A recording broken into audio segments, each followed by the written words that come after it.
Hello, welcome back to the second lecture. The first lecture in the course Elements of Literature and Creative Communication, we discussed a couple of interesting concepts. So, before we move on to today's lecture, let us have a quick recap of what we did. Okay. We began with an interesting proposition that in this course emphasis would be more on practical aspects. That is the reason why we began with not with theories of literature as such or definitions of literature, but with a practical taste of literature. So, as part of that we began with the story of 17 cows and 3 brothers and how the 3 brothers could not solve the so called puzzle that was left behind by their father and things like that. And after that we had an interesting activity. If you remember, I took you on a date with imagination and most of you did some brilliant stuff. And here we discovered the beauty of language and literature, because language may be limited in terms of either the number of words it has, whereas literature in terms of applications of language, it is very wide and diverse. So, in the activity we also learned how with a limited set of words we can create unlimited sentence structures that are quite aesthetic, elegant and beautiful in their own merit. After that we discussed a short poem by Langston Hughes called Dreams. In fact, I had also told you that the set of words I gave that set of words was from Dreams, and we compared your compositions with Langston Hughes' poem Dreams and how there were interesting similarities, variations and things like that. So, through that activity we can even say that you have become peers of Langston Hughes, a very well known African American writer. How? Because by using the same set of words that he used, you competed with him in a healthy sense, of course, and you shared the same space that he shared, and therefore you became his contemporaries, though he is not in terms of physicality or not in terms of time, but you became contemporaries in a different sense. After this we discussed how literature is a significant expression of humanity, and that is the reason why we have to expose ourselves to this expression of humanity and things like that. And after that we briefly discussed how Kalidasa, one of our ancient and significant poets, defines literature. He defines literature as a combination, as a fusion and also fruition of sound and sense, vak and artha, and how literature or the written word or even the oral word for that matter, it becomes a fusion of sound and sense, vagartha, something like this. So, in this class we are going to discuss relevance of literature, and also we are going to continue understanding literature, the activity that we began in the previous class. Let us continue that in this class as well. So, our central concern for today's class is what is literature. Okay. I consciously do not wish to, or deliberately I do not wish to take you through the etymological roots of the word literature, how it has a Latinate root and then it came to the French, and then in English. That is something that you can easily Google out. So, the emphasis on this class, as we have been discussing time and again, is to give you a taste of literature. That is the reason why I do not begin with an external meaning of literature. So, the first thing, before we even ask this question, what is literature, we need to understand our own nature. Human beings, we are called Homo sapiens, right? You have heard of this phrase. We are called Homo sapiens. In other words, wise beings, wise humans. Homo sapiens means wise human beings. So, based on this, there are a couple of neological expressions to describe human beings as such, and these are some instances of such expressions. Homo fabulum, based on, of course, the Homo sapien. These are neological modifications, Homo fabulum or Homo neran. It simply means that like Homo sapien is a wise being, Homo fabulum is, or Homo narans is storytelling beings, storytelling human beings, something like this. That is the reason. In fact, this expression shows that how human beings since time immemorial have resorted to narrating stories, and how narrating stories becomes a characteristic feature of Homo sapiens. That is the reason why we can almost call human beings Homo fabulum or Homo naran.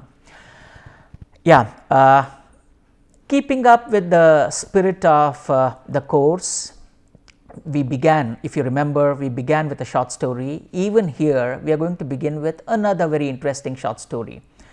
We can call this short story Blind Men, or A Group of Blind Men and an Elephant. This is a very important short story. In fact, this short story plays a major role in the Indian philosophical traditions as well. And if you have read Ramakrishna Paramahamsa's Vachana Veda, you keep reading this short story, and even in the Indian Upanishadic traditions, this short story plays a very important role.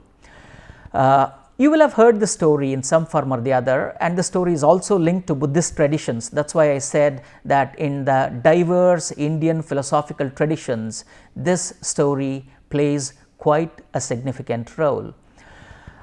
There were a group of blind men who did not know what an elephant was, So, when an elephant was placed before them, or when they were taken to a place where an elephant was, each of them begins touching a particular part of the elephant and starts describing elephant from that particular point. Say for instance, one blind man who touches the trunk describes elephant as, it's just like a thick snake.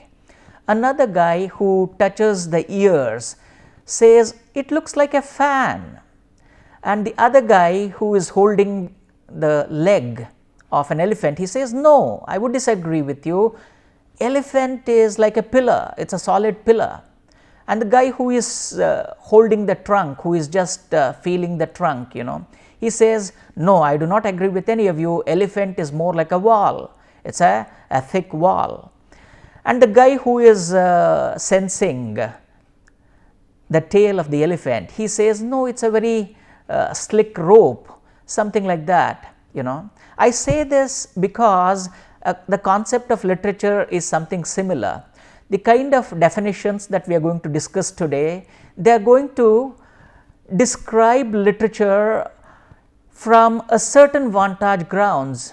Please remember that no definition or no understanding of literature would be able to give you a comprehensive idea of literature in its singularity. In order to understand literature in its complexity, in its diversity, you need to place together all our understandings of literature, right?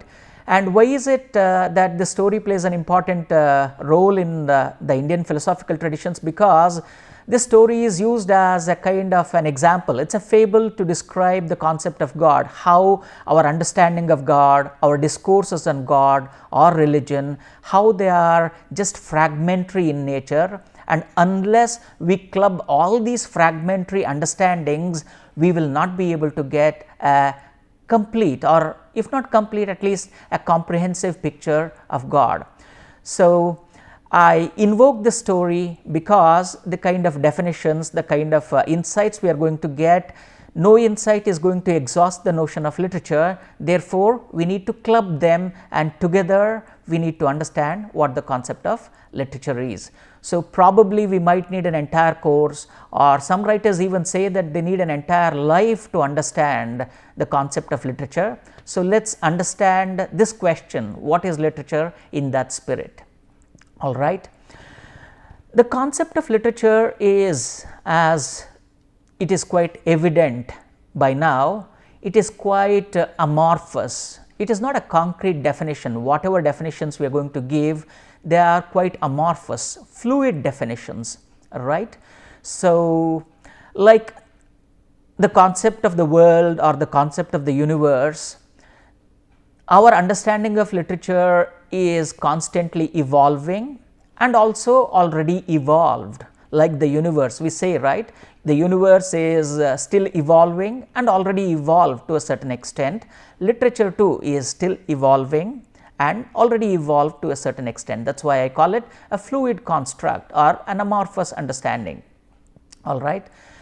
Now, what do we call literature, or when do we produce literature? It is said that when we use language most consciously, informed by aesthetic choices, then we arrogate upon ourselves a kind of a literary mode, right. When we use language, in fact, if you remember, the title of the course is Elements of Literature and Creative Communication. So, already many of you will have made some kind of clever connections between the two. Literature is also communication, and communication is also literary in its broadest sense, but only when we mix the spirits of both do we understand the objective of the course, called Elements of Literature and Creative Communication. Okay. And continuing this discussion, we can say that literature is verbal representation, right. When we say verbal representation, it is a representation using words. Literature is a representation using words. What do we represent here? After all, or of course, we represent human life. We have already understood that, right. Literature is a significant expression of humanity. We discussed that in the previous slide. Here we continue that concept and say that it is a verbal representation of human life in its complexity. Therefore, this is as old as language itself, because ever since human beings began practicing language in a conscious way, the concept of literature began from there itself, because as we discussed in the previous class, literature is also a kind of an application of language. Maybe a specialized application, nevertheless it is an application of language. That is the reason why we can call literature almost as old as language itself. Well, these days we discuss knowledge production, knowledge dissemination in serious ways and things like that. There are two ways through which we can create knowledge, or we can say there are two routes, there are two paths to creating knowledge. One is the perceptual path or the perceptual route, and the other is the conceptual route. In fact, herein lies the distinction between disciplines such as physics, chemistry, mathematics, and fine arts and subjects in humanities. Remember, most of the disciplines in humanities, they are called intuitive sciences. In fact, humanities is called a discourse in intuitive sciences. Please look at the expression intuitive sciences. We discuss more of it. And before I proceed, please remember, deliberately in this course, I leave certain concepts partially discussed, because my intention is not to exhaust the notion of the concepts that we use in the class. On the other hand, it is to just pique your interest in the concept, so that you can do a little more research on your own and search and then arrive at your understandings, right. So, what is this conceptual route and the perceptual route?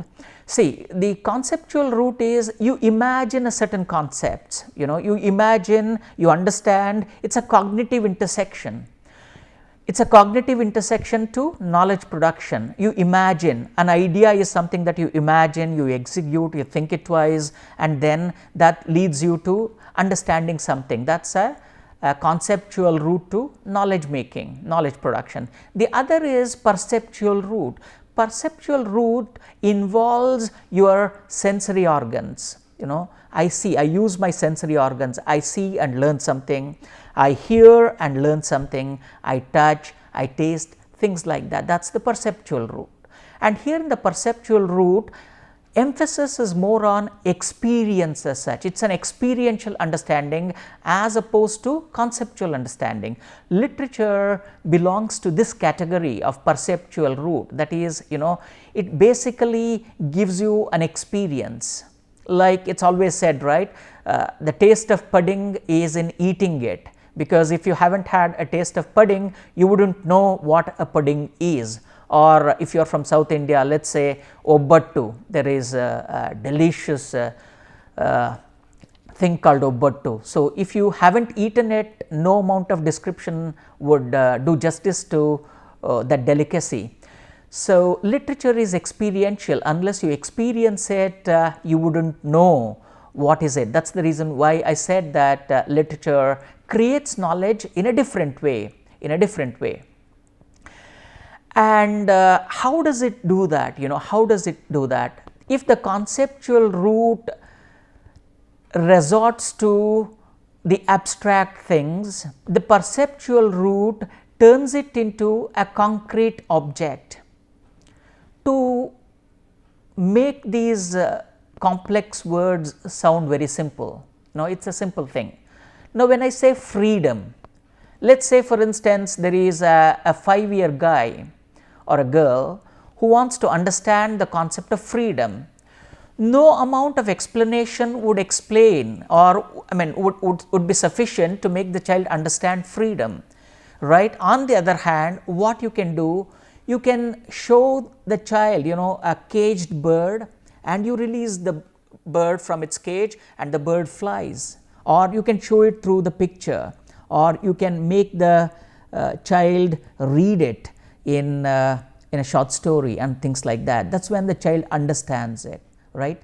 So, more than the concept of freedom, the image of the bird freeing itself from the shackles, from the cages, gives you an idea of freedom, right? So, this is what literature does. It turns the abstract concept into concrete. How does it do that? By appealing to your senses, by making it a part of your experience, everyday experience. I can extend that analogy and give you one more story. Please remember, you will be in for treats. In case stories is what you like, you are in for treats, because the story, in this course, we are going to narrate stories after stories after stories after stories, maybe some interesting poems and lines like that. So, you will be in for a treat. The moment, it's a kind of a question that I almost ask my students in one of my introductory classes. When we say the Buddha, what comes to your mind? Most of them, almost without any pause, they say the enlightened one. The Buddha means the enlightened one. I ask them, what is enlightenment? Well, they start scratching their head. Well, enlightenment. On the other hand, rather than leaving the Buddha as simply an enlightened one, because if you simply use that phrase enlightened one, we may not be able to understand what that state of enlightenment is. And unless we understand that state of enlightenment, at least partially understand that state of enlightenment, except, it does not serve, that epithet, enlightenment, does not serve any purpose, right? I give them a story. Now, imagine a person standing on, let's say, a 7-storied building, right? So, there is a mansion, huge mansion with 7 stories. So, imagine a person standing on the 7th story. So, what happens? The person standing on the 7-storied building can easily watch who is coming in and who is going out, right? Supposing somebody who he doesn't like is trying to enter the house, he can immediately instruct his servant, say the master is not within, please send that person away, because that guest who wants to come in is not a welcome guest.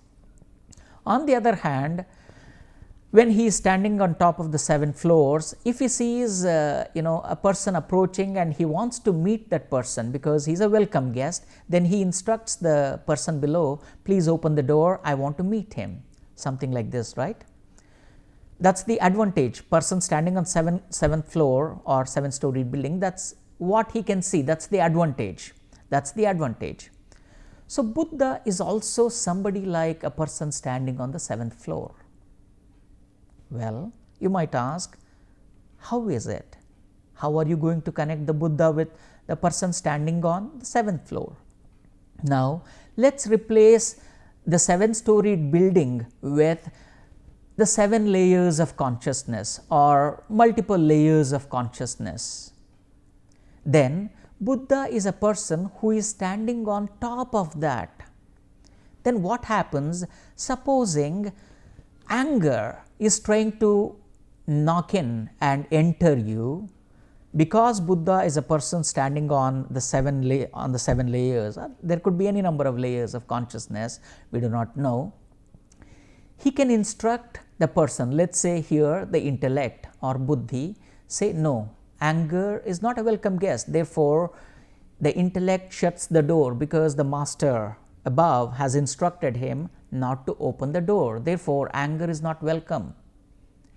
So is hatred. Supposing hatred is trying to knock on your doors and wants to come in, you can similarly close the door. You need not even let hatred enter you. It can make any attempts, but you don't need to yield to those attempts. On the other hand, imagine love is knocking on your door. Love is a welcome guest, isn't it? Don't you want to welcome love? Fine, you ask the intellect to open the door, let that emotion come in, let that feeling come in. Compassion knocks on the door. Compassion, of course, is a welcome guest. You let him in, something like that. When I explain using this story, almost always everybody understands what the state of enlightenment is, If we can understand the story, then we would be able to practice it in our own lives.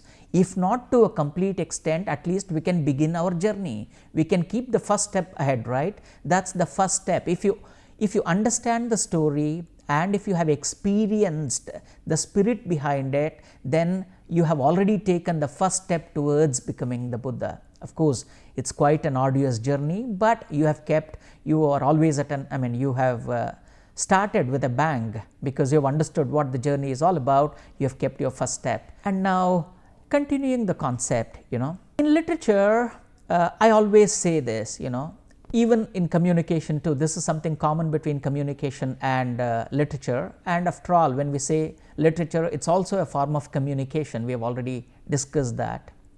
And sometimes even communication we make is also literary. It is capable of being literary in the hands of a competent communicator. Whatever he or she speaks becomes literary, right? That's when it can inspire people. Remember the words of Gandhi or remember the words of Churchill. Now, in communication too, communication is not about what we speak. It is also how we speak, what we speak, right? Similarly, in literature, it's not about content, but what is the structure in which you have placed this content. So, we use in literary jargon, we use a term called form and content or structure and content, So, how you say something is equally important, if not more, than what is being said. So, both form and content together constitute literature element. So, depending on that structure, literature can be classified into various other categories, that we will discuss in subsequent classes. For time being, what we can know is that literature is not just content, it is also form, all right. So, let us continue this journey and understand what literature is. This is an extraordinary quote by a renowned 19th century French writer called Stendhal. He calls reading, when he says a good book, he means reading a good book or reading a literary piece, literature. A good book is an event in life. He says a good book is an event in my life. What a remarkable statement. You know what an event is, right? So now compare, introspect how reading a good book is an event in life. I want to leave this discussion incomplete so that you can think and discuss and then come up with your understanding. A good book is an event in life. All right. Continuing the discussion of our understanding of literature, we can say that we can describe literature in many ways. Mahashweta Devi, one of our gifted writers, Bengali writers. We don't need to call our writers Bengali writer, Kannada writer, Hindi writer, Malayalam writer. They are Indian writers basically, but of course they write in a particular language. Nevertheless, they are Indian writers. So Mahashweta Devi, also a Gyanpith awardee, she is a Gyanpith laureate, you know that. She describes literature as a celebration of life, as a song of life, because if life were to have an expression, then it would express using literature. That's why it's a celebration of life or a song of life. She also calls it a language of dreams. Let's remember, fables, short stories, novels, poems, they are a sort of uttered dreams, right? When we dream, they are not uttered, but here you can call them manifestation of our dreams or utterances of our dreams. A poem, a fable, a story, a novel, a play, they are all uttered dreams. And therefore, Mahashweta Devi goes on to call that to dream is to be a fundamental right. She gives a clarion call in one of the literary festivals. She says that to dream should be our fundamental right. She accords dreaming the status of a fundamental right. What a lovely insight, right? And I also use another important term, and this term is an important concept in feminism especially, but in most of other activistic theories too. Consciousness raising activity is an important concept, but probably for the first time the second wave of feminists begin using consciousness raising activity as an important measure. What is consciousness raising activity? Well, for them, when you make a person narrate his or her experiences of life, then when a group of people listen to it, it creates an awareness.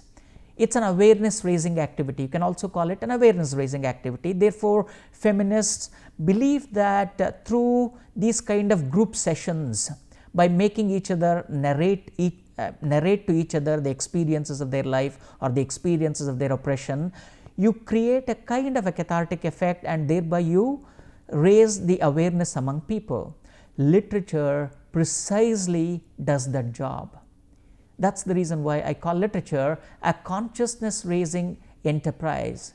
Remember what Franz Kafka, a remarkable novelist, if you have time please read, a brilliant novelist, he says that if the literature we are reading does not wake us, then why do we read it?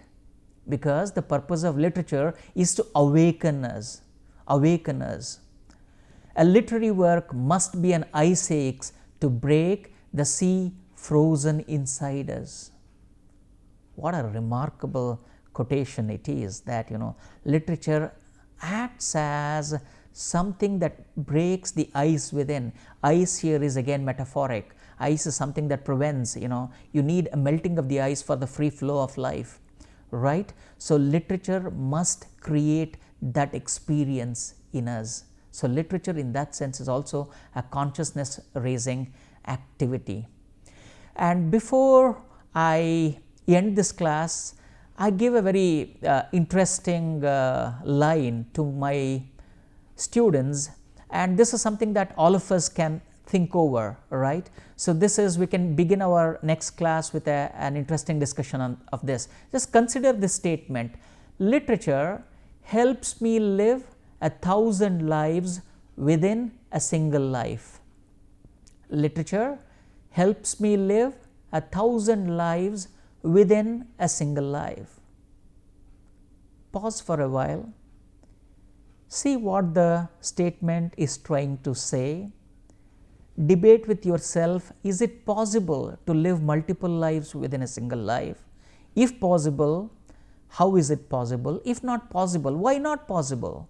It's true, human beings, when we say mortals, mortality means we have certain limitations, right? But is it possible to be immortal? Can literature make me immortal? Can it make me live multiple lives, 1,000,000 lives or 1,000 lives or 100 lives within a single life? Is it even possible? So think about this, and in the next class we can continue our discussion of literature. So before we go, here is an interesting thing for us to think deeply. Literature helps me live 1,000 lives within a single life. All right. Thank you. See you in the next class.